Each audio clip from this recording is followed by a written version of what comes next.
la peur du ridicule, afin d'oser enfin de défendre mes droits. C'est correct de faire ça, papa, hein? Je ne fais pas du mal à personne, c'est vrai? Dis-moi oui. Oui, bien sûr, mon cher enfant. Je vous ai tous créés libres. Je ne voudrais pas que vous veniez à moi par force, car ni l'amour, ni la joie, ni la paix ne pourraient jamais être mis sur des conditions humaines et ne pourraient jamais être achetés ni vendus. Car tout ceci m'appartient et je le donne à qui je veux, quand je veux, et je le reprends de ceux qui ne semblent pas les apprécier. Ces vertus ne sont pas là pour faire du commerce, tel que l'on fait avec tous les dons et les bénédictions depuis des milliers d'années sur cette terre. Oh papa, ce que tu dis est beau à entendre. C'est la pure sagesse. En tout cas, sans trop tarder, voilà le reste de l'histoire. Alors, le monsieur, suite à cette petite remarque, se sentait insulté et son orgueil était blessé. Il ne trouvait plus les mots, sachant qu'il brisait la loi. Il réfléchissait comment argumenter sa défense non justifiée. Il déclare ces mots avec un ton d'arrogance. « Laisse voir un petit peu, madame. Toi, tu viens dans notre pays pour nous dire quoi faire. Franchement, si tu n'aimes pas ça, retourne dans ton pays. » J'ai continué d'expliquer que j'étais allergique aux cigarettes et cela n'était pas de ma faute. Alors j'ai murmuré calmement que j'étais au bout de larmes. « Mais monsieur, je suis l'enfant perdu et je n'ai pas de pays qui m'appartient. Aurais-tu la gentillesse de m'adopter, s'il te plaît? » Je me suis dit, « Arrête, Jeannette de Nazareth, tu perds ton temps avec ce monsieur. N'en parle plus, car ils ne comprendront rien de ce que je dis, ce que tu dis. Il est inutile de persister pour lui faire comprendre ce qu'au fond de ces mots, tout ça voulait dire. Car il ne comprendra jamais. Je suis peut-être pour lui un extraterrestre. Il vaut mieux enterrer mes sentiments et remettre ces questions dans les mains de Dieu. C'est vrai, papa?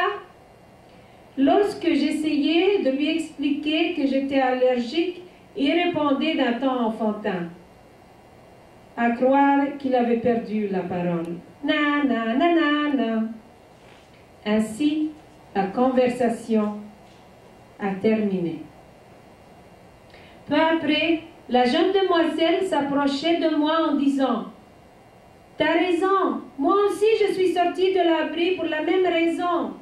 Tu vois, je suis allergique jusqu'au point où je suis obligée de prendre ma pompe avec moi partout où je vais.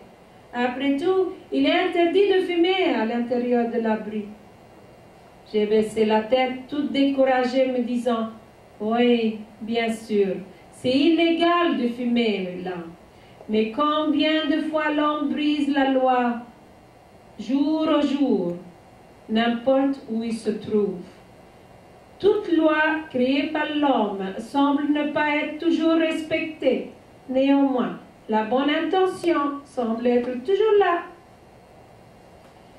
Ma chère, tu es toute à moi, et mon royaume appartient à tous mes chers enfants. Tout ce que je vous ai donné a été toujours sans favoritisme à vous tous, sans exception, à travers les siècles des siècles, et les générations qui sont passées, et d'autres encore à venir. Vous êtes tous mes chers enfants. Vous m'appartenez dès la naissance. Ma porte est ouverte à vous tous. Tu dis que tu es l'enfant perdu, mais ce n'est pas moi qui s'est détourné de vous, c'est l'homme plutôt qui s'est détourné de moi. Et toi, ma chère, qui déclare ne pas avoir trouvé une identité sur terre parmi tes frères.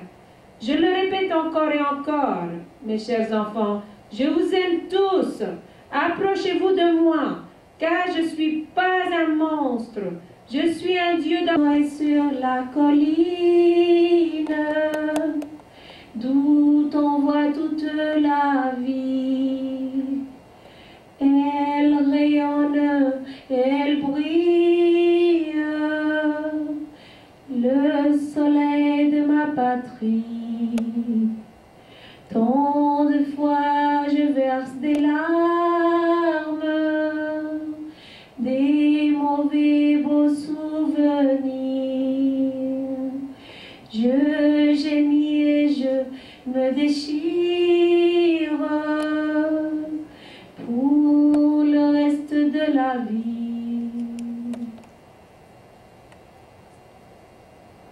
S'il te plaît, Jeannette, vois-tu le tourment que tu vis et ressens en ce moment? Oui, c'est un peu l'enfer.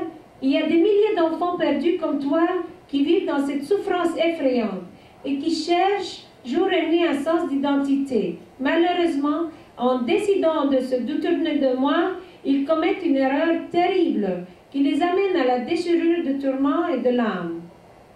Car ce monde terrestre est éphémère et toute chose qui dissipe en clin d'œil, rien ne dure éternellement. Toute chose a un commencement et une fin, y inclut la mission de paix que tu as.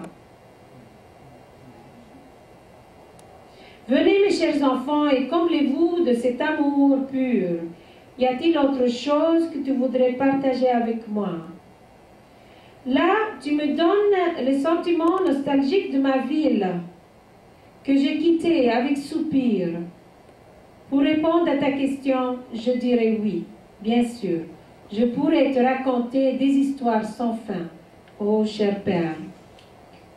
Je suis dégoûtée du méchant esprit qui vient constamment rompre l'harmonie de l'humanité à travers les générations. Quand est-ce que cette absurdité et cette misère prendra fin? Je ne le sais. Qu'est-ce que tu veux dire par ça, Jeannette? Je ne comprends pas tout ce que tu dis. Il y a des mots cachés. Papa, si l'on peut reculer dans l'histoire alors que j'étais pensionnaire à Jérusalem, te rappelles-tu des petits enfants qui crachaient sur les habits blancs des religieuses durant notre sortie dominicaine hebdomadaire? Pourquoi faisaient-ils ça? Je ne comprends plus rien. Qu'est-ce que tout ça veut dire? Pourquoi le monde déteste tout ce qui l'entoure? Une nation contre nation, une race contre race, une religion contre religion. Pourquoi tant de racisme et de discrimination sur Terre? Je ne comprends plus rien. Pourquoi notre monde n'arrive pas à vivre en harmonie et en paix? Pourquoi une telle haine existe-t-elle sur Terre? Pourquoi? Pourtant, lorsqu'on se parle, tout le monde apparaît d'être beau et gentil. C'est quoi tout ça? Je suis bouleversée et malade. J'ai beaucoup de difficultés d'arriver à discerner ce monde absurde et comprendre comment les choses vraiment fonctionnent dans ce monde éphémère. C'est une absurdité totale, n'est-ce pas, papa? Je me sens comme une petite graine de sable devant ce néant. Ma Jeannette, quand tu te livres aux émotions et ta créativité au-delà de l'horizon, tu commences à faire un peu de sens. On dirait que tu es en extase. Que d'émotions fortes, glorieuses que l'on pourrait dégager. Si seulement il pouvait les diriger vers la bonne direction positive, il serait capable de produire des miracles.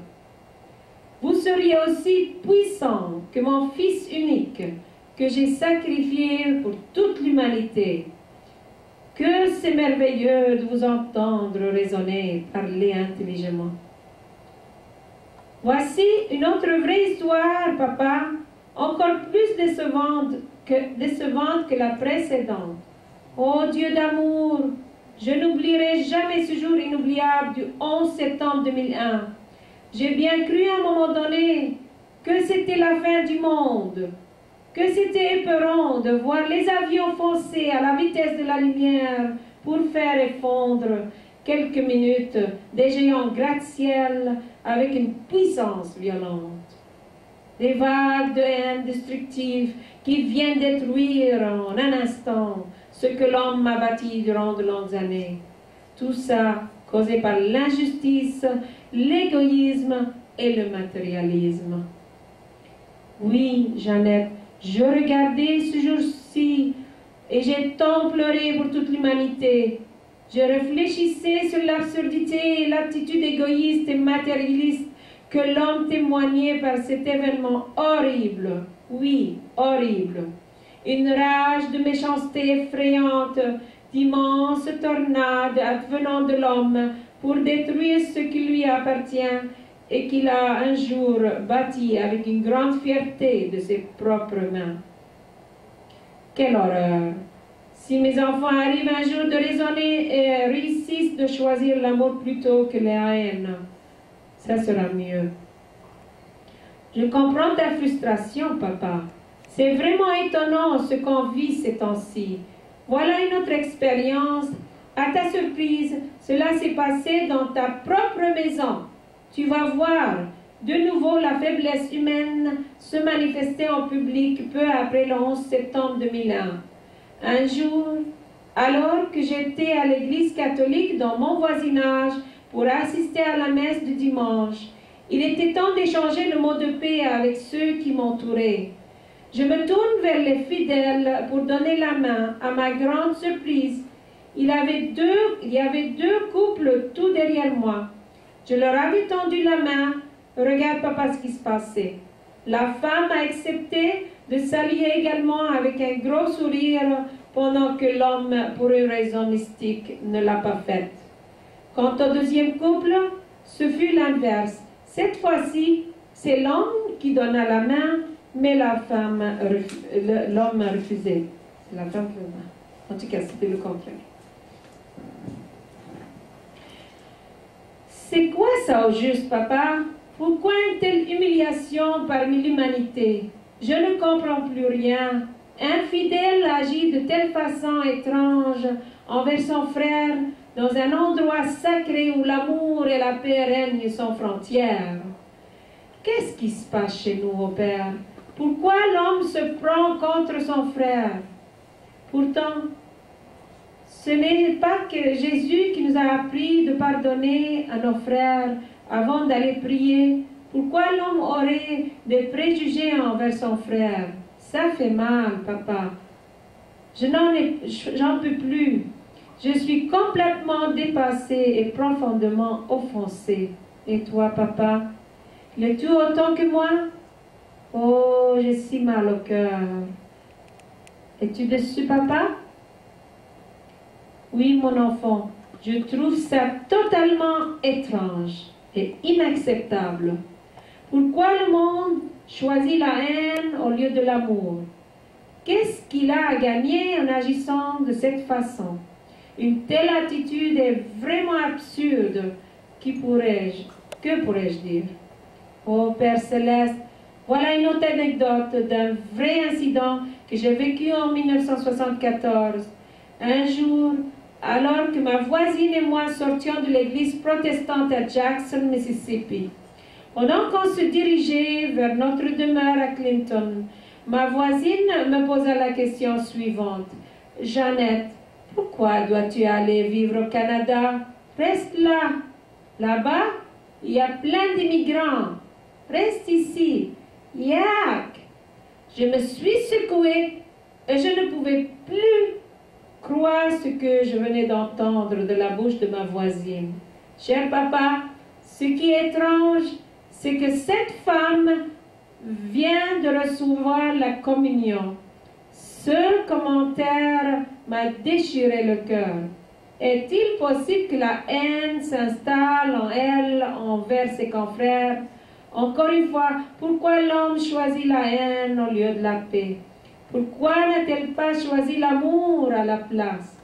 Après la prière, je me suis trouvée au lieu de la... Après la haine, excuse-moi. Après la prière, je me suis trouvée dans une salle entourée des membres de cette église pour faire une sorte d'entrevue. Ils s'attendaient trop de moi, alors que mon heure de mission de paix n'était pas encore arrivée. Leurs questions étaient un peu rusées, et mes réponses ne répondaient pas à leurs attentes. En vérité, papa, je ne savais pas ce que tu tenais en réserve pour moi, cette mission de paix humaine. Mon cher enfant, où est le problème? J'ai créé chacun de vous libre de choisir entre le bien et le mal. Il y a des personnes qui ont choisi de dévier du chemin de la vérité et ont choisi la discorde dans leur vie. Lorsque je vous ai créé, je vous ai donné tous les outils nécessaires pour que vous soyez heureux et vivre en harmonie et paix. Je vous ai comblé de mon amour. Où est-ce que l'homme a erré? Pourquoi mes enfants ont décidé de se détourner de moi, tourner le dos et ont choisi de me remplacer par l'argent? Il existe dans le monde des forces démoniaques, telles que l'orgueil qui séduit mes enfants. Éventuellement, ceux-ci sont tombés dans un piège et maintenant, ils ont de la difficulté de s'en sortir. Pourquoi cherchent-ils de l'aide au-delà de moi? Est-il possible de trouver la solution sans mon intervention? Est-il possible pour un enfant de se mettre debout sans l'aide de ses parents? Réponds-moi, ma chère Jeannette. Oh, dis-le-moi, est-il possible? Oh Père, de tout amour, tu as raison. Sans toi, l'homme ne peut rien, absolument rien. C'est ainsi que je chante encore la chanson numéro 1, la danse du cœur. Sans toi, oh mon Dieu, où serais-je aujourd'hui? Oh merci Dieu du ciel, car tu m'as libéré. Sans toi, oh mon Dieu, où serais-je aujourd'hui? Oh merci Dieu du ciel, je suis au paradis, je suis au paradis. Ah, il faut que je me retrouve. Voilà. Alors. Ô Père de tout amour, tu as raison. Sans toi, l'homme ne peut rien. C'est ainsi que je te chante cette chanson. Sans toi, ô mon Dieu, où serais-je aujourd'hui? Oh, merci Dieu du ciel, car tu m'as libéré. Sans toi, ô mon Dieu, où serais-je aujourd'hui? Oh, merci Dieu du ciel, je suis au paradis. Oh Seigneur, que des fois j'ai essayé de faire sans toi, mais la vie m'a appris que l'homme ne trouvera jamais le bonheur qu'en toi. J'ai tenté de me suicider dans ma jeunesse pour s'échapper aux problèmes vécus, mais à chaque fois que je tombais dans la misère, tu me prenais par la main et tu me dirigeais vers la terre fertile où l'on trouve la paix et la sécurité. Merci Dieu d'amour et de miséricorde pour m'avoir mis sur le bon chemin. Je te chante gratitude et action de grâce. Essayez, Eric. Allons, allons, mes frères, venez danser avec moi. Allons, allons, vite, vite, on va chanter et danser. Ah oui, ah oui, quelle joie, on jouit tous ensemble. Ah oui, quelle joie, On va arrêter là pour continuer. Donc, on est rendu là. Car à toi, papa, je te serai reconnaissante pour les siècles des siècles, pour tout ce que tu m'as donné. Oh, mon enfant, je vous ai créé, mes chers enfants, en vous demandant d'être bons, de vous accepter l'un l'autre, sans favoritisme. Je vous ai donné des talents et bien des dons pour partager ça avec l'autrui. Malheureusement, vous aviez décidé de faire du commerce avec ça pour votre propre intérêt. Pourquoi avez-vous pris tel choix? Entends, mon enfant, ce que j'ai à dire. L'homme a décidé de faire de la discrimination entre ses frères de différentes races, couleurs, religions, nationalités, sexe, âge, etc. Pourquoi? Pourquoi est-il difficile d'apprécier la richesse dans la diversité des choses qui vous entourent? L'homme pourrait découvrir une plus haute qualité de vie sublime, remplie d'harmonie et de paix à travers la diversité. Chaque personne est belle et unique à sa manière et à son propre style. Si seulement vous saviez combien je vous aime, mes chers enfants. J'aime chacun de vous. Vous êtes mon plus beau trésor. Que je vous aime. Approchez-vous de moi, mes chers enfants, afin que vous trouviez la joie et la paix en moi. Sans notre union, par cet amour sincère, pur et inconditionnel, vous ne connaîtrez jamais le bonheur. Non, jamais. Ne tombez pas dans la misère par la séduction de l'orgueil. Venez à moi, buvez de l'eau de vie, afin que vous soyez rassasiés. Ne vous éloignez pas de moi.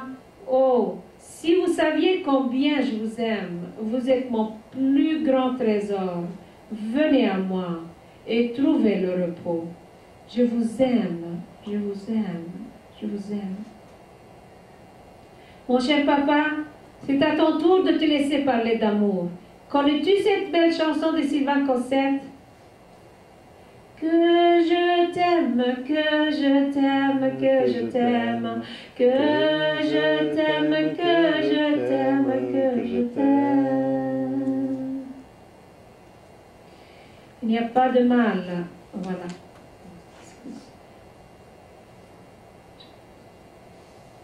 Excuse-moi de t'interrompre, cher papa. Je voudrais simplement exprimer mon grand amour envers toi.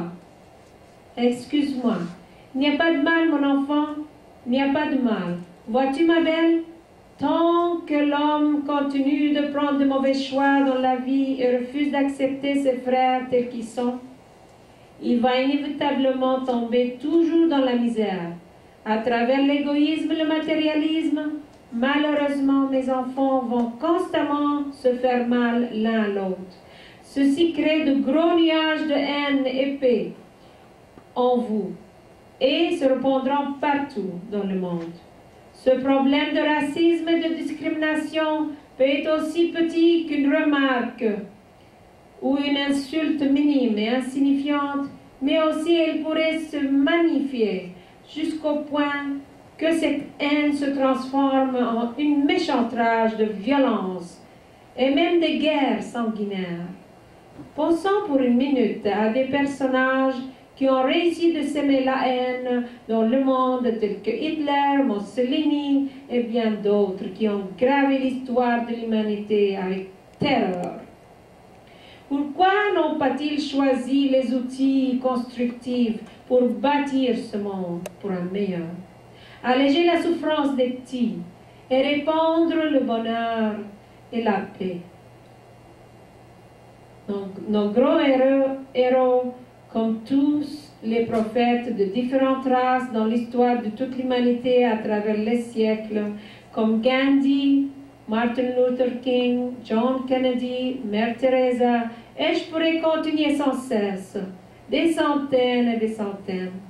C'est eux volontairement qui ont choisi de sortir l'humanité de l'esclavage et de la misère avec héroïsme. Au nom de toute l'humanité, je te dis à haute voix un grand merci. Oui, un grand merci. L'homme trop souvent prend tout pour acquis, comme je le faisais quand j'étais toute petite. On tend souvent à oublier de remercier nos martyrs qui ont sacrifié leur vie pour défendre les petits, leur pays et même l'humanité au total. On est fiers de nos héros. Oui, encore une fois, à tous un grand merci. Tel père, tel fils. Tu commences à ressembler à ton père, mon enfant. Je vous ai créés tous à mon image. Eh bien, soyez parfaits comme votre père l'est.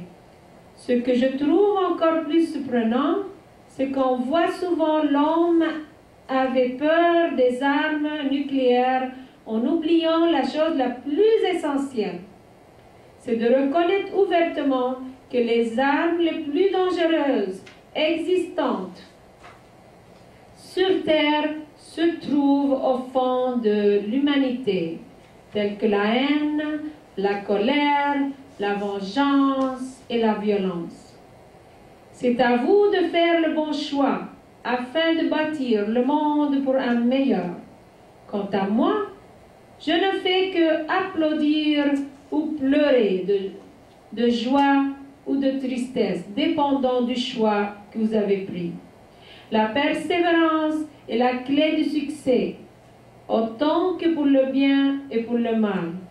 Vous avez dans vos mains deux pouvoirs opposés, celui de bâtir et celui de détruire. Pourquoi ne choisissez pas de bâtir? Que gagnez-vous en faisant mal l'un l'autre? Les conséquences reviennent à la personne selon les propres actions, que ce soit le bien ou le mal. Pourquoi l'homme m'avait vendu pour l'or et l'argent?